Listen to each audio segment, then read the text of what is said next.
I've been carefully trying to figure out how I want to do these drilled and tapped holes for the apron, and also for the potentially a reed head for a DRO. Let me put you on the tripod, and well, before we do that, let me show you what we have on the Bridgeport. Okay, it's kind of a tight fit back in here. Okay, so here's the apron on the Bridgeport, and you can see the clamping bar. So the apron comes off the bottom of the clamping bar, but we've got a lot of room on the Bridgeport, so that's not a problem. And then you can see how the see if we get a little closer here. You can see how the reed head for the DRO mounts. It's just a little angle bracket, so I've got to allow for that also.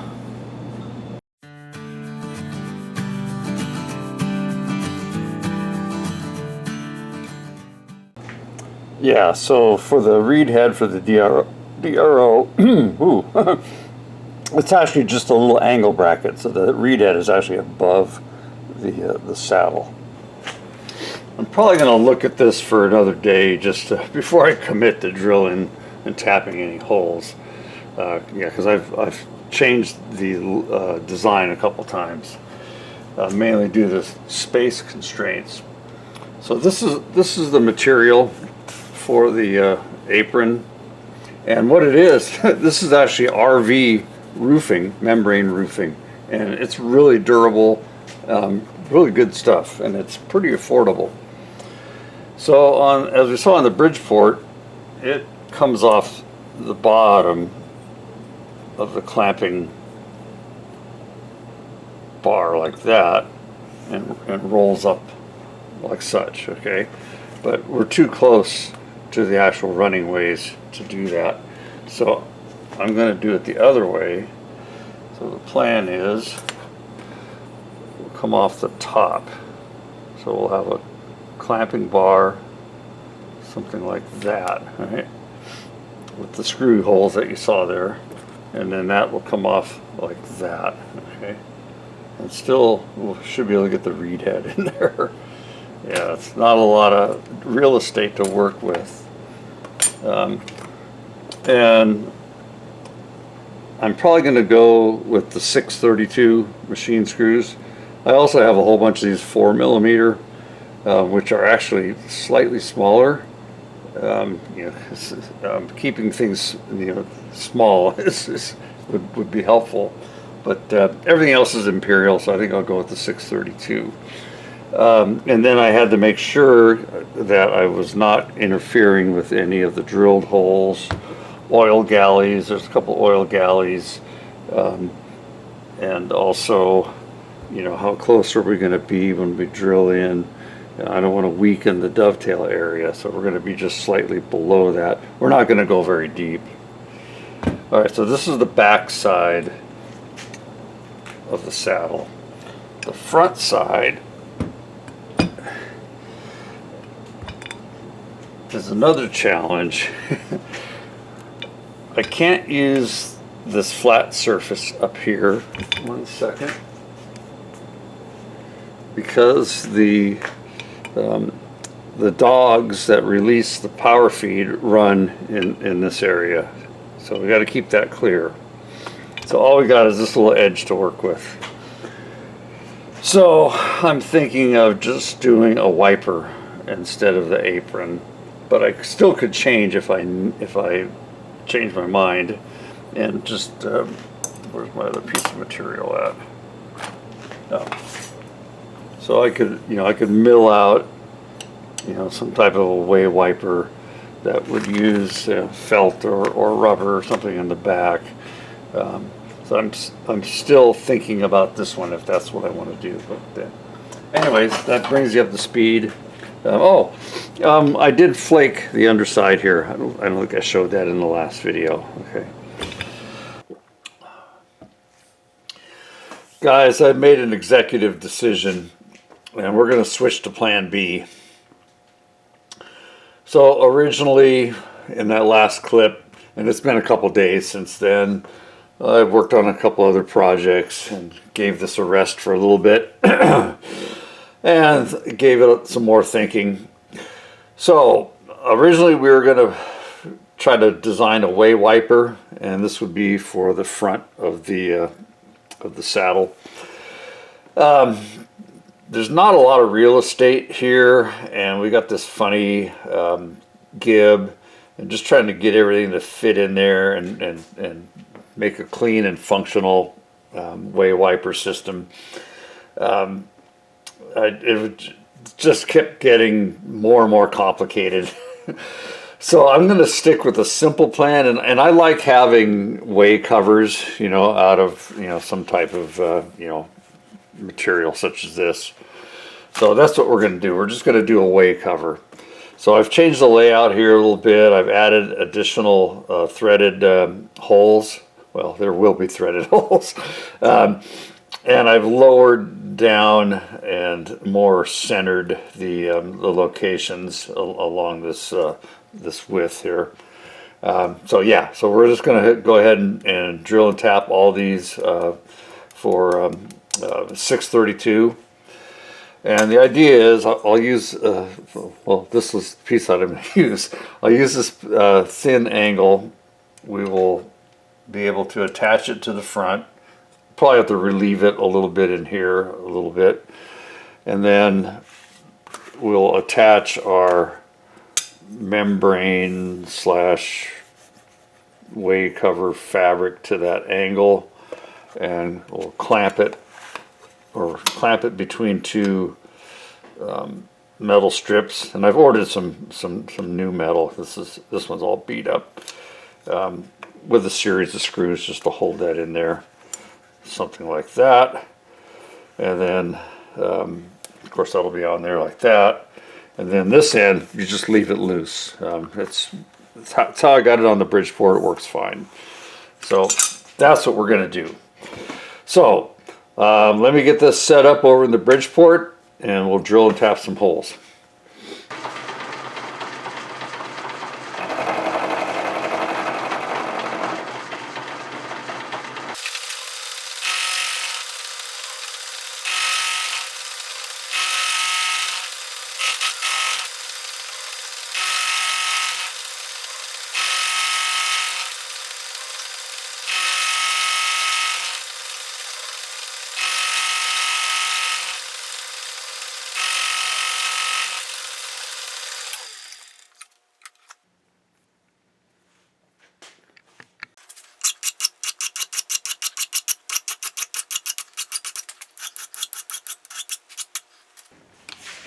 I thought I found a good deal the other day. This stuff was like $4 a bottle, which for cold blue is pretty cheap.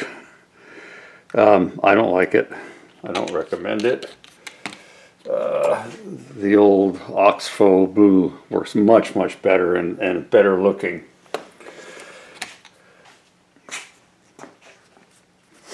Okay, cleanliness is key. I cleaned it first. Well, I hit it with some wet and dry paper first, but cleaned it first with white gas, or you could use brake clean, and then I used acetone. Acetone won't take off certain materials, so if you use both, you have a better chance of getting it clean. Okay, now let's see what this stuff looks like.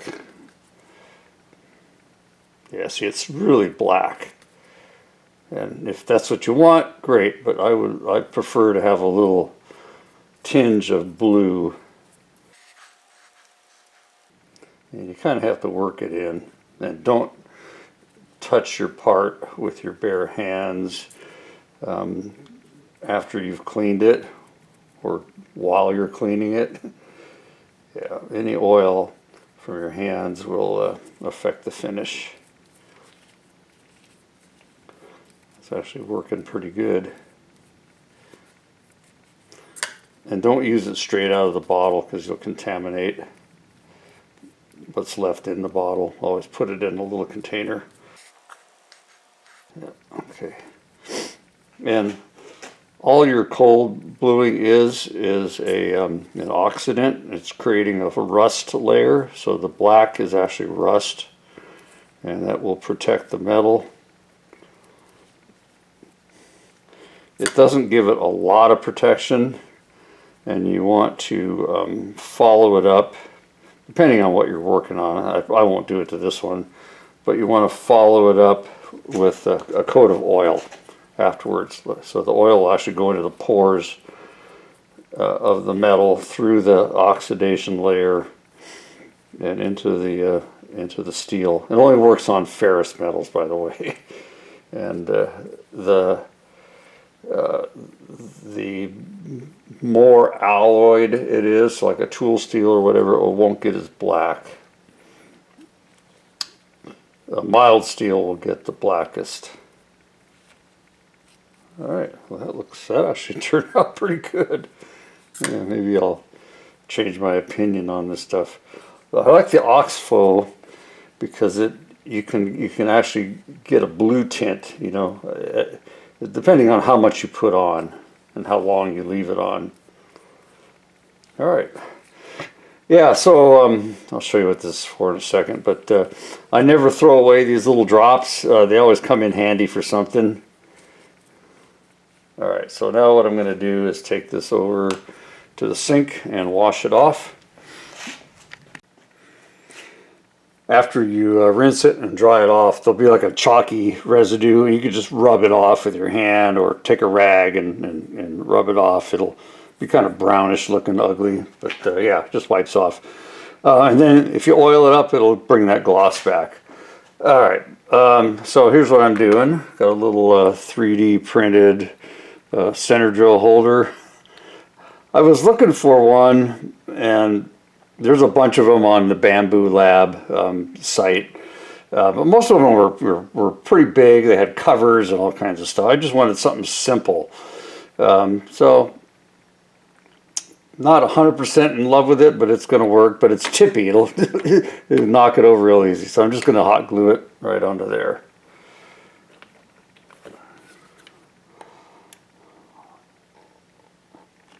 That's probably enough.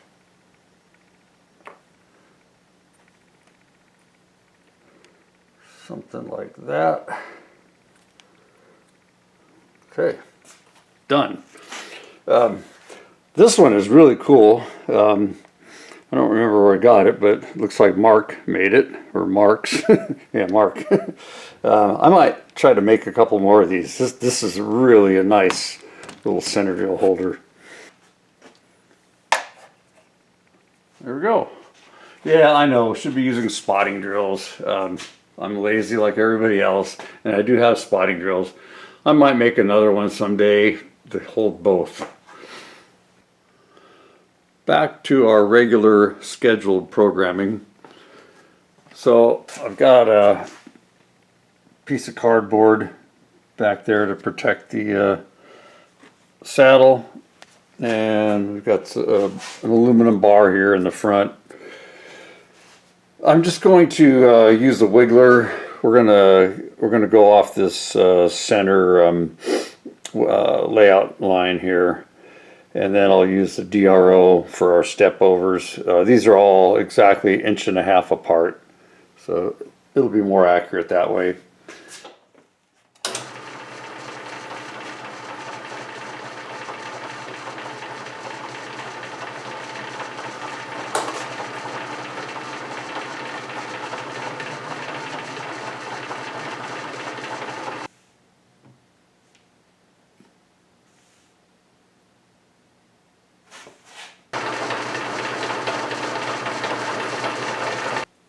Eyeball it, looks good. Cover looking, okay.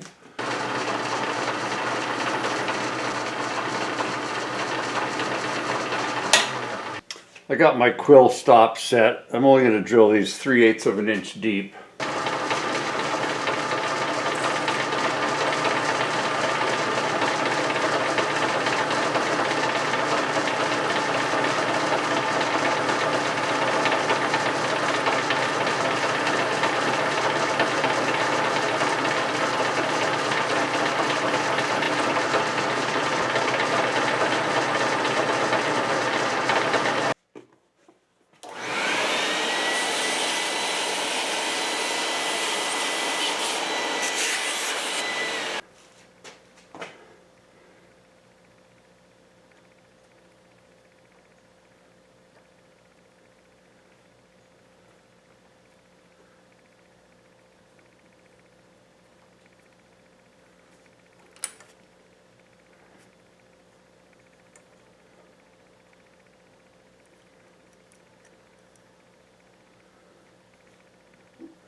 Yeah, there's not a lot of threads. We don't need a lot, and I've got to come in with the bottoming tap.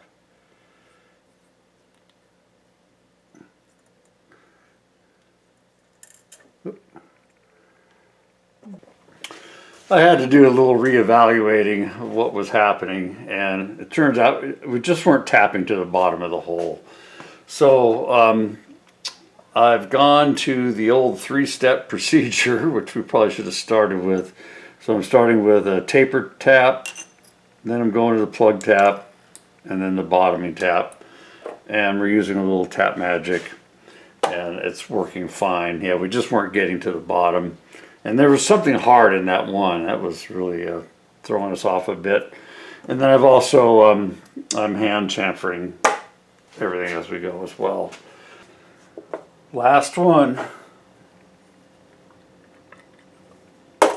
Taper tap.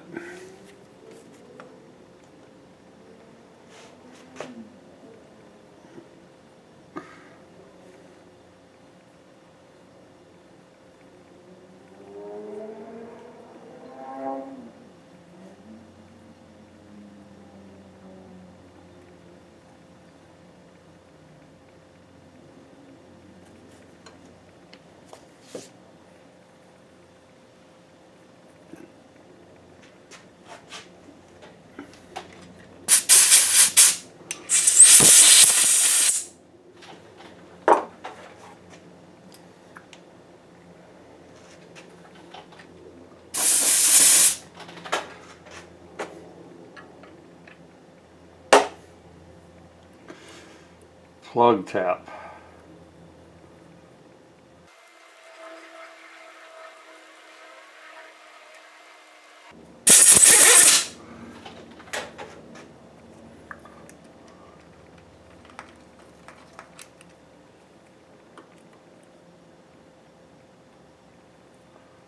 Bottom tap.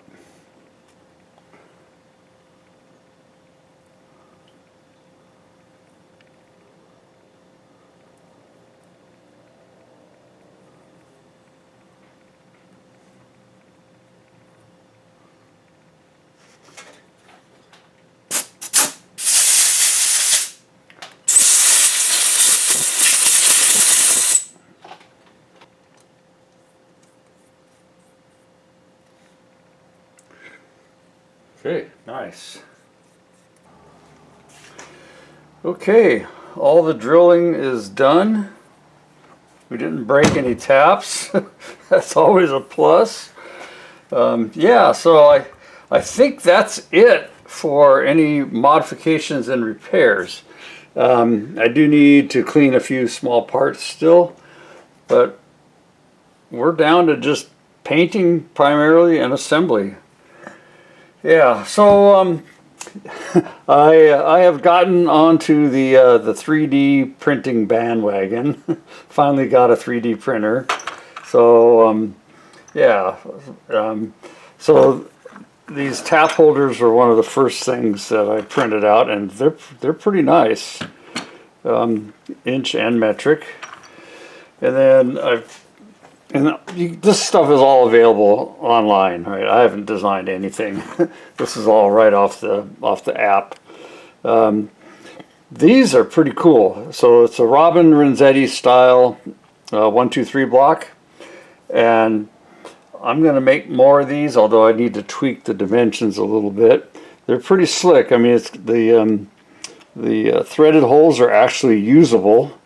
And what I mean usable, they actually line up where you can bolt blocks together, unlike the factory ones that have the weird holes that you can't use. And I've got to tweak the dimensions a little bit. They're pretty consistent. I mean, that one's 3/1000ths too small. About 2/1000ths on that side. 2,000. So they're pretty accurate. They're just oh, let's go this way. These dimensions are off by 10 thou all the way around, and same with the length. So that's tweakable in the app. So I'll probably do that. Get them get it to where it's dimensionally correct, and then probably make 4 of these. Yeah, I think these will be useful, you know, where you have a not a super critical setup, but you know, you got a mill near the edge, and you know, if you cut into the block, who cares? You just print out another one. My grandson printed me out a little 3D Bridgeport. That took like 5 hours. Yeah. Oh, and by the way, these take about 4 hours to print out, and there's a lot of support inside. You got to go in with a punch and kind of break out the support. I think these are like 2.5 hours to do these, and they're all on. It's all on you know, the apps and the web and so forth. Some vice jaws, and see, oh, a cell phone tripod adapter. Yeah, but I haven't tried designing anything myself. I just don't have time right now. My grandson's got the 3D printer tied up almost every day. Battleships. He's done like 3 or 4 battleships, aircraft carriers, all different types of critters and stuff that he's been printing out. Yeah. So when I need something, I just have him do it. You know, he enjoys doing it. Okay, all right. I'm gonna look at some of the painting that we need to do.